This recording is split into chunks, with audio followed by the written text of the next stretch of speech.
Good morning everyone, welcome to my mini blog. আশা কৰি আপোনালোক সকলোৱে ভালে আছে। তাৰপাছতে ৰাতিপুৱা উঠি আজি মই ৰ'দে বহিছোঁ, অলপ ডি ভিটামিন বাঢ়ে যদি বাঢ়ক। তাৰপাছত মায়ে মোক চাহ দিলাক, টেকলি পিঠাই তাকে খালোঁ। খাই কিনে আৰু আঞ্জা কাট পাইছিলোঁ। তাৰপাছত আৰু কোনোবা আৰু আলহী আহি পালে ঘৰত, সেইকাৰণে দেউতাই আৰু 5 বাগে পুখুৰীত মাছ মাৰিব গ'ল। ময়ো আহিলোঁ দেউতাৰ লগত। মাছ আহিছে বহুত, তাইতো আৰু ৰৌ মাছো আহিছে। তাৰপাছত আৰু মায়ে মাছখিনি বাচি দিলাক, দি কিনে আৰু মই এইফালে ভাবিলোঁ ওলকবি দিয়ে বনাওঁ। আমাৰ ঘৰৰ 5 বাগে ওলকবি খেতি কৰিছিল না মায়ে, সেই আৰু খাব পৰা হৈছে কবিকেইটাকে। দুটা ডাঙৰ ডাঙৰ চাই কিনে তুলি আনিলোঁ ওলকবি দুটা, এইখিনি আৰু বনাম আৰু মাছৰ আঞ্জা। তাৰপিছত বৰমাক কাটবা দিছোঁ ওলকবিখিনি, মই ইমান ভালকৈ কাটবা নাজানো, বৰমাই বৰ থুগাকৈ কাটে।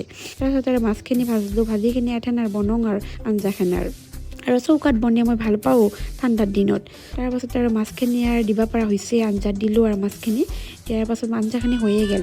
তাৰপাছত আৰু দেউতা শুনো ভাত খালাক, দেউতাক ভাতখিনি দিলোঁ।